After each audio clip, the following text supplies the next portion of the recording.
Good morning dear students. पिछली कक्षा में हमने पाठ शुरू किया था अपना अपना भाग्य, जो जैनेंद्र जी के द्वारा रचित है। तो प्यारे छात्रों, हम पढ़ रहे थे कि वह पहाड़ी बालक बेसहारा है, उसके पास में अब रहने खाने पीने का और रात्रि बिताने का कोई प्रबंध नहीं है। लेखक और उसके मित्र उसे अपने एक रईस मित्र वकील साहब के पास लेकर के जाते हैं, परंतु वकील साहब का नज़रिया पहाड़ी बालकों के प्रति कुछ अलग होता है। वे उन पहाड़ी बालकों के प्रति अविश्वास जताते हैं, मानते हैं कि ये बड़े शैतान होते हैं, बच्चे बच्चे में अवगुण छिपे होते हैं, न जाने कब कौन सी वस्तु लेकर के चंपत हो जाएं। पहाड़ी बालकों को वे चोर समझते हैं। इस तरह रईस वकील भी उस बालक की सहायता नहीं कर पाता है।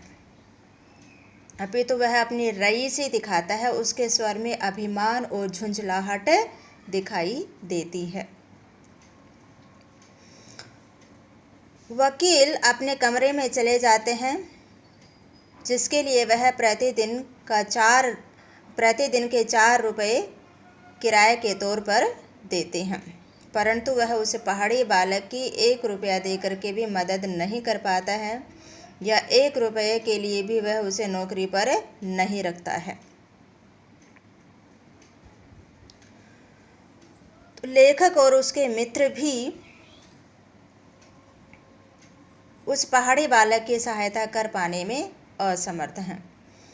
प्यारे छात्रों, यहाँ पर इस पाठ में जिक्र नहीं है, लेकिन इसकी जो मूल कहानी है उसमें दिखाया गया है कि जो लेखक का मित्र है वह उस पहाड़ी बालक की मदद करना चाहता है, परंतु उसके पास में केवल 10-10 रुपये के नोट होते हैं और वह उसकी सहायता नहीं कर पाता, क्योंकि उसे लगता है कि इससे उनका खुद का बजट भी बिगड़ जाएगा। यदि खुले पैसे होते, 1 रुपया 2 रुपया 5 रुपये होते तो शायद वह सहायता कर देता, लेकिन 10 रुपये का नोट वह नहीं देना चाहता था, क्योंकि वे तो यात्रा करने आए थे। अगर अधिक पैसे दे देते तो उनका बजट बिगड़ जाता। तो लेखक का मित्र भी मात्र संवेदना दर्शाता है, लेकिन वास्तव में उसकी सहायता नहीं कर पाता है। और लेखक तो अपने मित्र को भी स्वार्थ की फिलॉसफी समझाते हैं कि पहले अपने विषय में सोचो, बाद में किसी अन्य की चिंता करना। परंतु लेखक का मित्र उस बालक की दशा को देख करके थोड़ा सा चिंतित होता है, क्योंकि उसके तन पर एक मैली सी कमीज पड़ी होती है। उसके पास में इतनी ठंड में, इतनी भीषण ठंड में रात्रि गुजारने के लिए गर्म कपड़ों का कोई प्रबंध नहीं, और हवा इतनी तीखी चल रही थी कि उनके गर्म कपड़ों में से भी बदन को तीर के समान चुभ रही थी। तो इस तरह मित्र थोड़ा सा उदास था। मित्र अपने लेखक को कहता है कि भाई अब इसे आप स्वार्थ समझो, लाचारी कहो या हमारे निठुराई कहो, परंतु हमने उस बालक को बेसहारा छोड़ दिया और इस इतनी भयानक ठंड में उसे असहाय छोड़ दिया। न जाने वह कैसे रात्रि व्यतीत करेगा, क्या खाएगा, कहाँ सोएगा, क्योंकि उसके पास में कोई प्रबंध नहीं था। तो प्यारे छात्रों, हम इससे आगे बढ़ते हैं। दूसरे दिन नैनीताल स्वर्ग के किसी काले गुलाम पशु के दुलार का वह बेटा, वह बालक निश्चित समय पर हमारे होटल डी पब में नहीं आया। अर्थात लेखक और उसके मित्र जहाँ ठहरे थे उस होटल का नाम है डी पब। तो उन्होंने उस बालक को वहीं पर अगले दिन आने के लिए कहा था, परंतु वह बालक तो वहाँ पर नहीं पहुँचा। अपनी नैनीताल सैर खुशी खुशी खत्म कर चलने को हुए, यानी लेखक और उसके मित्र जो नैनीताल की यात्रा पर थे वे इसे समाप्त करके अपने घर वापस आने के लिए तैयार होते हैं। उस लड़के की आस यानी आशा, अपेक्षा लगाए बैठे रहने की ज़रूरत हमने न समझी, अर्थात लेखक और उसके मित्र ने उस बालक की आने की बाट नहीं देखी, है ना। चाहे वह बालक आए नहीं आए, वे उस बात को भूल चुके थे और अपने घर आने के लिए तैयार हो गए थे। भाई उस बालक को कहा था ना कि अगले दिन होटल डी पाव में आना, लेकिन वह बालक नहीं आता है, तो लेखक और उसके मित्र उसका इंतज़ार भी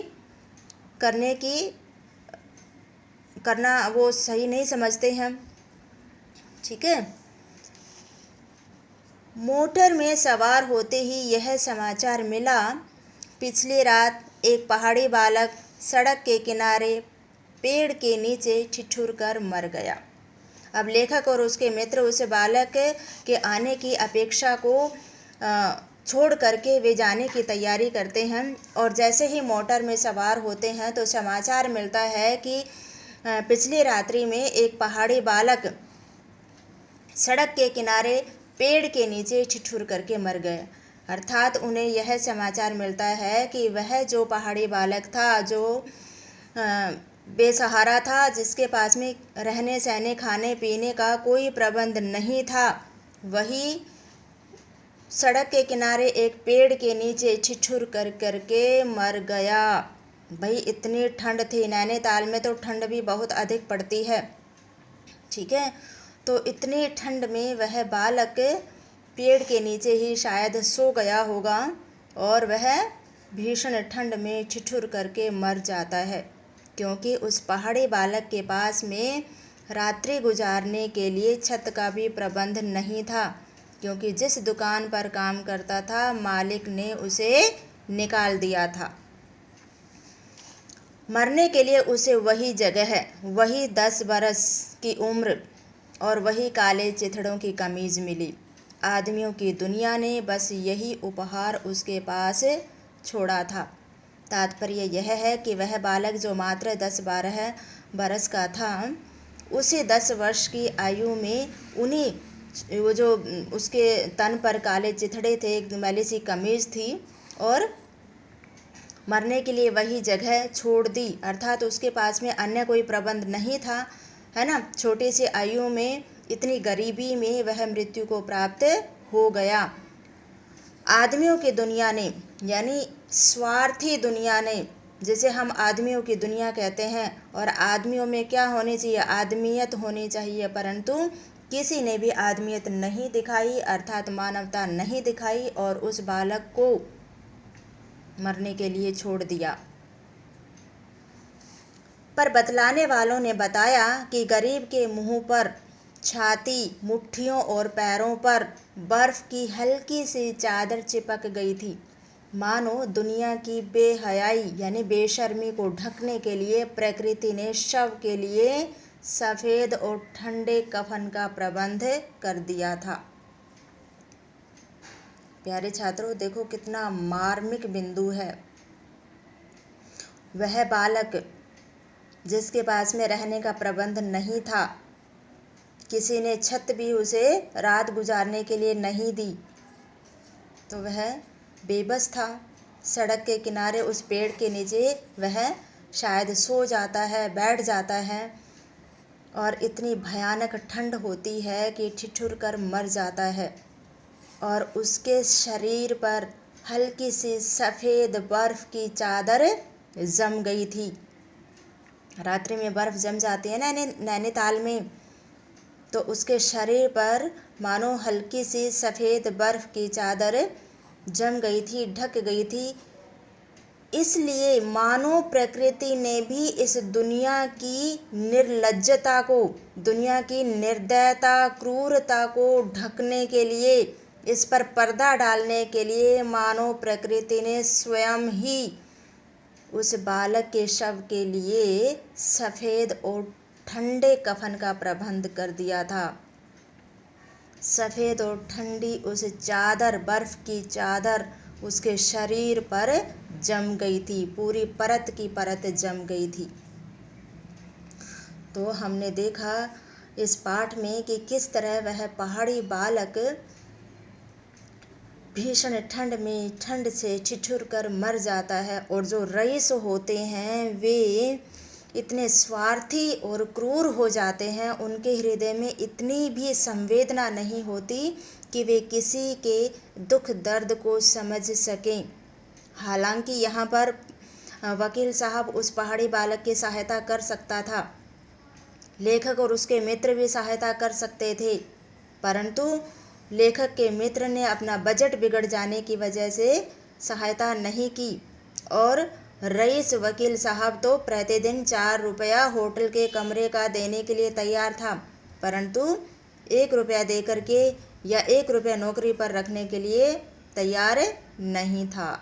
तो दिखाता है कि किस तरह इस संसार में, इस समाज के लोगों में संवेदनहीनता आज घर कर गई है। लोग इतने क्रूर और निर्दयी हो गए हैं कि उनके सामने कोई भूख से तड़प तड़प करके मर जाता है, और कोई इतनी भीषण ठंड में ठिठुर करके मृत्यु को प्राप्त हो जाता है। तो प्यारे छात्रों, अब हम इसके और मुख्य बिंदुओं पर चर्चा करते हैं। आप लोगों को ज़रूर यह पाठ समझ आया होगा।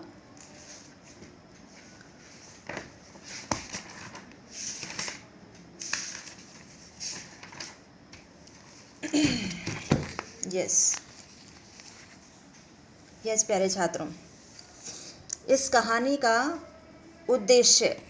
के उद्देश्य पर हम चर्चा करते हैं। अभी मैंने कुछ संकेत भी दे दिया था आप लोगों को, फिर भी हम एक बार चर्चा करते हैं। आप अपनी वर्कबुक में या अपनी कॉपी में इसके मुख्य बिंदु नोट करते जाना। इस कहानी का मुख्य उद्देश्य आज के समय में लोगों में फैली व्याप्त निर्दयता, संवेदनहीनता, स्वार्थपरता एवं गरीबी का चित्रण करना है। यानी कैसे लोगों में स्वार्थता है, संवेदनहीनता है, और साथ में ही कोई गरीबी से मर जाता है। ठीक है, तो गरीबी का और लोगों में व्याप्त स्वार्थपरता का, संवेदन शून्यता का चित्रण करना ही इस कहानी का मुख्य उद्देश्य है। कहानी में बताया गया है कि एक पहाड़ी बालक भीषण ठंड में ठिठुर कर मौत की गोद में सो जाता है, परंतु किसी रईस ने उसकी सहायता नहीं की, अपितु उसे मरने के लिए छोड़ दिया। समापन,